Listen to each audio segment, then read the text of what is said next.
ক্ষমতা নেওয়ার পরে চিঠি লিখলো ফাহুজ হুসাইনা ওয়া আব্দুল্লাহ ইবনে উমরা ওয়া ইবনে যায়েদ বিল বায়া। ইমাম হুসাইন আব্দুল্লাহ ইবনে উমর ইবনে জুবাইর থেকে এই ওয়ালিদ বায়াত গ্রহণ করো, বায়াত নিয়ে ফেলো। এরপর আরো কঠিন ভাবে শব্দ প্রয়োগ করেছে, আহাজান লাইসা ফিহি রুকসাতান হাত্তা ইউবাউ, যতক্ষণ পর্যন্ত ইমাম হুসাইন আব্দুল্লাহ ইবনে আমর এবং ইবনে জুবাইর ইয়াজিদের পক্ষে বায়াত নেবে না, বায়াত গ্রহণ করবে না, ততক্ষণ পর্যন্ত তুমি ক্ষমতা প্রয়োগ করবা, গায়ের জোর প্রয়োগ করবা। ওয়ালিদ ইমাম হুসাইনকে খবর দিয়ে পাঠালো। ইমাম হুসাইন মসজিদে নববীর মধ্যে বসে আছে, হযরত আব্দুল্লাহ ইবনে ওমর বসে আছে, হযরত ইবনে জুবাইর বসে আছে। কারণ ইয়াজিদ জানতো এই তিনজনের সঙ্গে আমিরে মুআবিয়া চুক্তির মাধ্যমে আমিরে মুআবিয়ার সঙ্গে ইমাম হাসানের সঙ্গে চুক্তি হয়েছিল, এই তিনজনের নাম আছে। এই তিনজন যদি কোন একজন যদি বায়াত না নেয়, ইয়াজিদের ক্ষমতাকে স্বীকৃতি না দেয়, তাহলে আরব বিশ্বের মধ্যে বিপ্লব সৃষ্টি হবে, জনগণের মধ্যে বিপ্লব সৃষ্টি হবে, ওই ইয়াজিদ ক্ষমতাচ্যুত হবে। এই ভয়ে এই তিনজন থেকে বায়াত নেওয়ার জন্য প্রতিনিধি প্রেরণ করলেন ওয়ালিদ।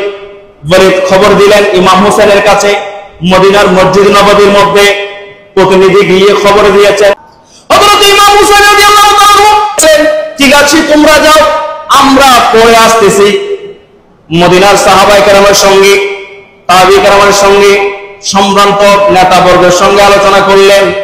ইয়াজিদের পক্ষ থেকে তো চিঠি এসেছে, নিশ্চয়ই আমাদের বিশ্বাস আমিরা মুআবিয়া ইন্তেকাল করেছেন, ইয়াজিদ ক্ষমতার মসনদে বসে গেছে, হয়তো আমাদেরকে পাকড়া করবে, জেলে দেবে, নাইলে আমাদের থেকে জোর করে ইয়াজিদের পক্ষে বায়াত নেবে।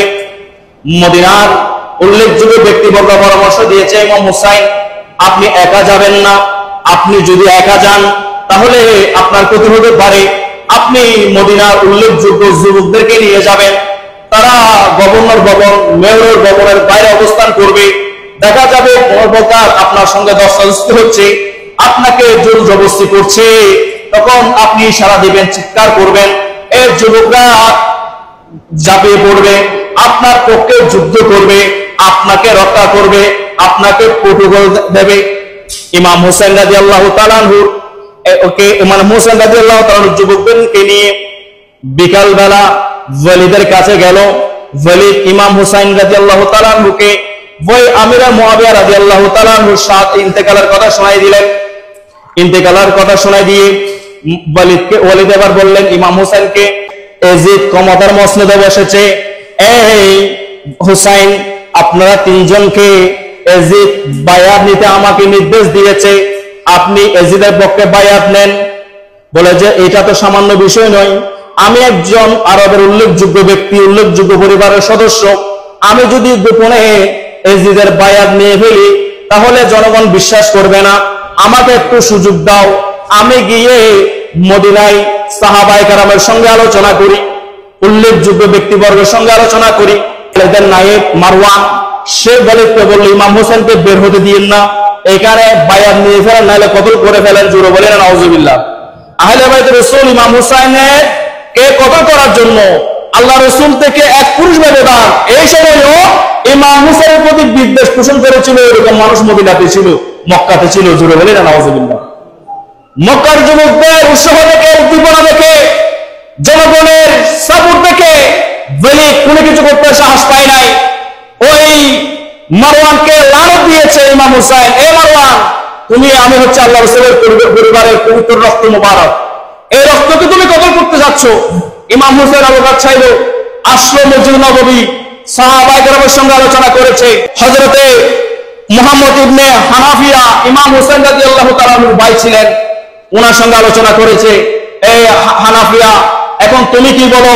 সবাই পরামর্শ দিয়েছে, ইমাম হুসাইন আপনি মদিনা থেকে হিজরত করে মক্কা চলে যান, যে কোনো মুহূর্তে আপনাকে গ্রেফতার করা হবে, যে কোনো মুহূর্তে আপনাকে অ্যারেস্ট করা হবে, কারণ এগুলো হচ্ছে ক্ষমতায় যারা থাকে তাদের চিররূপের চরিত্র, যে ক্ষমতায় যদি আমি থাকি, আমার বিরোধী আমার প্রতিদ্বন্দ্বী যে আমাকে পতন ঘটাবে তাকে আমি অ্যারেস্ট করব, মামলা দেব, হামলা করব, এগুলো আগে থেকে চলে এসেছিল। এগুলো হচ্ছে মুনাফিকদের চিরচরিত্র।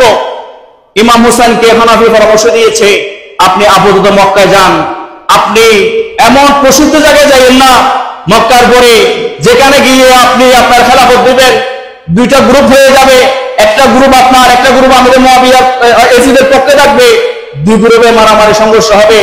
যে ইমাম হুসাইন, আপনি তো আহলে বাইতে রাসূল, আহলে বাইতে রাসূলরা তো মানুষের মধ্যে ফিতনা সৃষ্টি করা, রক্ত সৃষ্টি করা এটা বৈশিষ্ট্য না।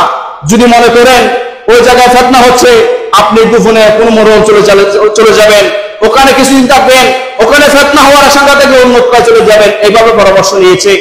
আল্লাহ রাসূলের দরবারে গিয়েছেন সপরিবার নিয়ে, আল্লাহ রাসূলকে সালাত ও সালাম দিয়েছেন, ইয়া রাসূলুল্লাহ, মদিনার মসজিদে নববীতে থাকা আমাদের জন্য নিরাপদ না। ইয়া রাসূলুল্লাহ, আপনি আমাকে দোয়া করবেন, মদিনা থেকে রূহানি তাওয়াজ্জুহ দিবেন, আমি আপনার জন্মভূমি মক্কার জমিনে চলে যাচ্ছি। ইয়া রাসূলুল্লাহ, যুগের ফিতনা থেকে আমাকে রক্ষা করুন। জোরে বলেন সুবহানাল্লাহ। এটা ছিল ইমাম হুসাইনের আহ্বান। এই যে ইমাম হুসাইন ক্ষমতার দিকে যান নাই, চাইলে মদিনার মধ্যে বিপ্লব করাইতে পারতেন। যুব সমাজ পক্ষে ছিল,